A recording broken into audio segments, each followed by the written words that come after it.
是要外拍嘛，天都黑了，得赶紧走了。哎，等一下，等一下，你这是在干嘛呀？奥克兰被列为最不安全城市。啊？奥克兰的治安问题呢，一直是广受大家的诟病。那么在2023年底呢，有一个报告啊，就指出，作为新西兰最大的城市奥克兰，在澳新地区居然是成为了最不安全的城市之一，而且出现了连续3年的排名下滑，目前呢是位列124名。其实，在过去的1年的过程当中呢，听到一些反馈之声，觉得奥克兰的这个治安情况似乎有好转的迹象了。但是不可置疑的是，在我们的生活当中，依然关于打砸抢或者是零元购的新闻是不绝于耳，尤其是在夜间出行，更是让人觉得心有余悸。那么关于治安、关于生活成本等等一系列的关乎民生的问题，我们的市长候选人们是有什么样的关注点，又有怎样的解决方案呢？ Crime is a growth industry. As much as the government claims that things are under control, we've never been so busy. This is the busiest I've ever seen it in 30 plus years. And it's not slowing down. Crime is on a massive rise. We need to work closer with the police.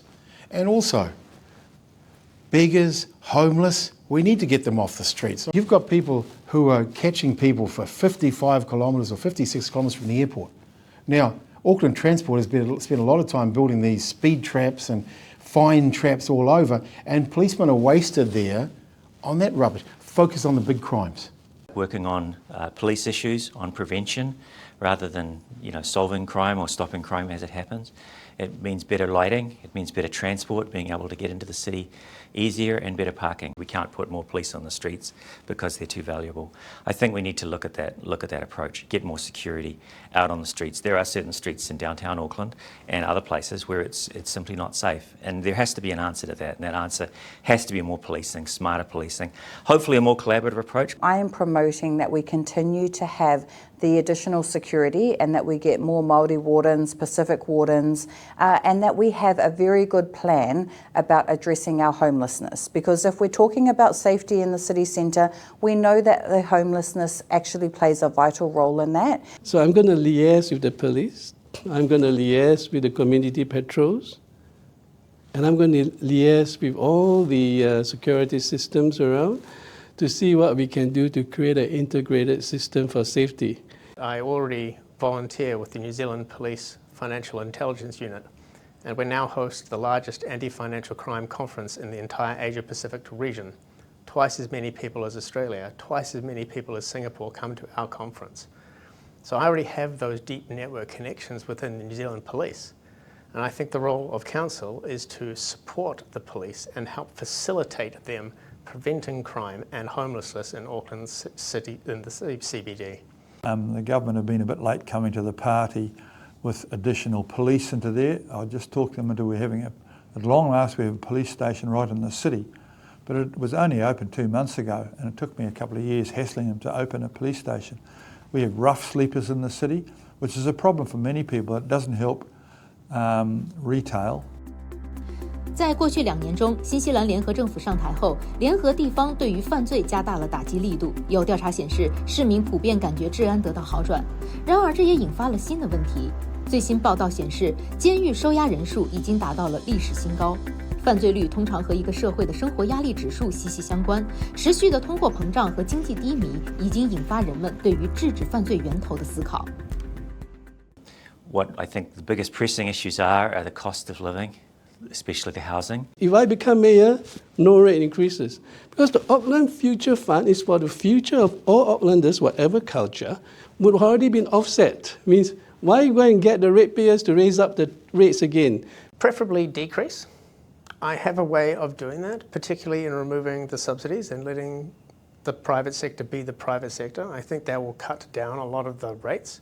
I've got no intention of increasing rates. I'm going to tell council we're not increasing rates. So that means we're going to cut things down. We're going to make it efficient.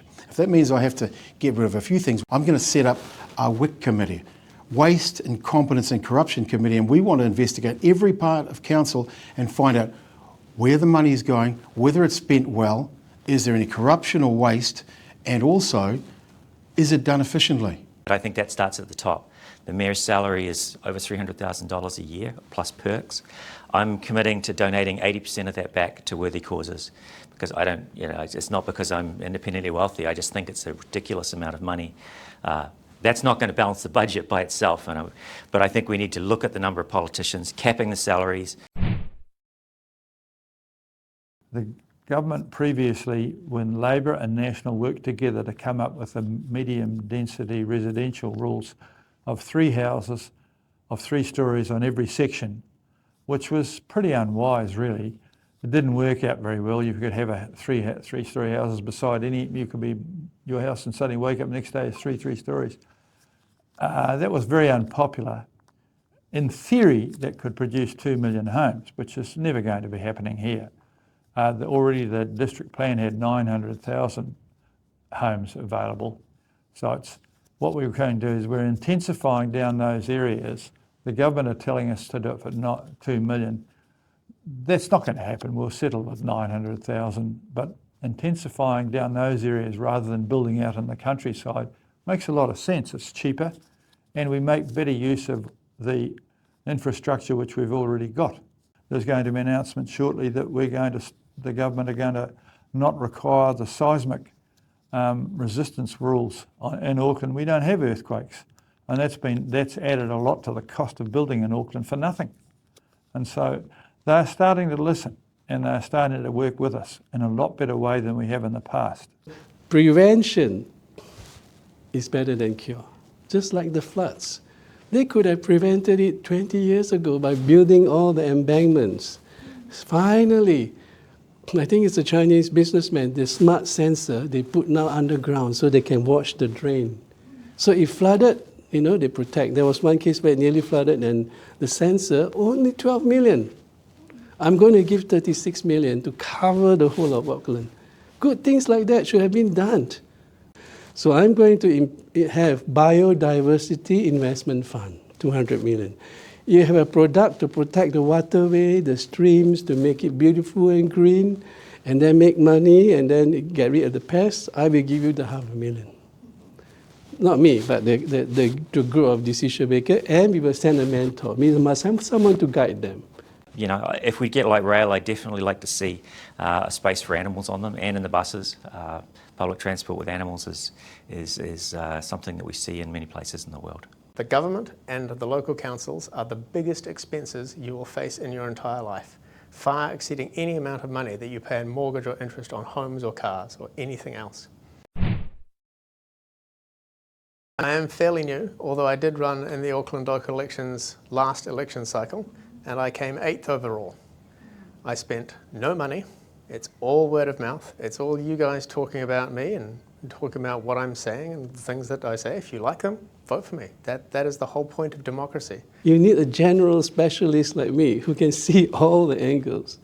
And from my business background as training and management in Singapore, and then after that, Beatty's Advertising, which is a top UK advertising company, they have an investment consulting group.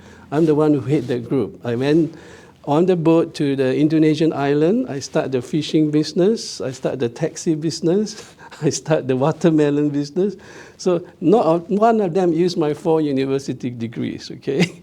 But I'm teaching in Monash Uni. I taught in London School of Economics. I taught in German Oldenburg University. Psychology, and I taught strategic studies.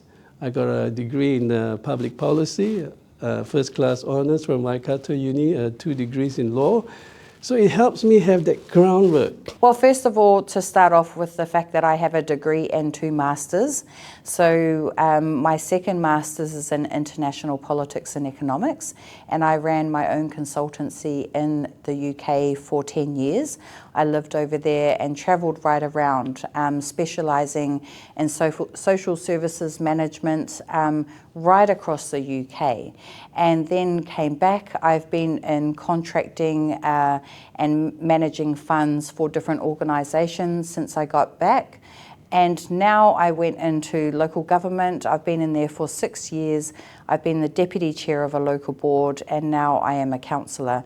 And it is a natural progression, is my view, to move towards the role of a mayor, because we are already making regional decisions for the whole city. The only difference between myself and the mayor is that it's the mayor's job to have the vision for the city and to set the budget and the finances. Why should you vote for me? Number one, because I'm competent. I'll say I'm more competent than any of the other candidates. Brown the rest. Okay, I've got 3 degrees. I've got a law degree. Before that, I got a science degree, biological sciences. I got another degree in psychology, etc. I got the Sir Peter Buck Memorial Bursary for the top undergraduate in anthropology in New Zealand, 1990. So I've got qualifications. And aside from that experience, I've lived around the world. I've seen all the functioning cities, London, Paris, all these, and lived in London for about a year as well. So I know how some parts of a great city should function. I'm a chartered accountant, so as I've said before, I understand big numbers and big teams. I've worked in big companies, so I'm not, totally idealistic or naive. I'm also a student, so that shows that I care about learning still, that even at my advanced age, I still have a lot to learn about things. I've shown leadership in big team situations. I'm not in it for the money. Obviously, I've committed to give 80% of my salary back. What I've learned from some amazing teachers over the years is how to listen, how to empathically listen to people. So if I can understand why you're disagreeing with me, if I can understand why your viewpoint is different, then we can figure out a way to work together to get both of our feelings and needs met in some fashion. To a point. At some point, you have to make a decision. But I think just like in a relationship, just like in a family, if you can really be a good listener, and if you can use non-violent communication, try to avoid words that kind of inflame anger, etc., then you can do a lot. So I would describe myself as the reasonable candidate, as a consensus builder. 感谢三七三第二次频道的邀请，同你们的观众在这里见面。我希望在这当选为奥克兰市长。已经在网上注册过或者呢有过投票经历的奥克兰的居民朋友，应该都已经收到了这样的一份投票邮包。这个邮包里呢会有一个投票信封、一封候选人的介绍，还有一张选票。选票中有3项内容需要投票：奥克兰市长1名，您所在大区的市议员2名，以及您居住地的地方委员会成员4名。填写完毕之后，放入投票信封封好，请注意一定要把地址面朝窗口处放好哦。那么在选择结束之后呢，只要投入您当地的投票处或者是任意的新西兰的邮局就可以了。投票地点除了邮局，还有所有的公共图书馆，还有部分的超市和公共场所。那么登录奥克兰的投票网站 voteauckland.co.nz 就可以查询距离您最近的投票点了。需要注意的是，投递到邮局邮箱的截止日期呢是2025年的10月7号，而投票处的截止日期是10月11号的中午，所以一定要把时间记准喽。如果您没有收到这样的投票邮包，或者是丢了，都不用着急。登录奥克兰的投票网站，也就是刚才我们提到的 voteauckland.co.nz， 只要进行身份认证，也可以在截止日期前进行现场投票，都是 OK 的。那么希望大家都可以投出自己负责任的一票，来为奥克兰的未来助力。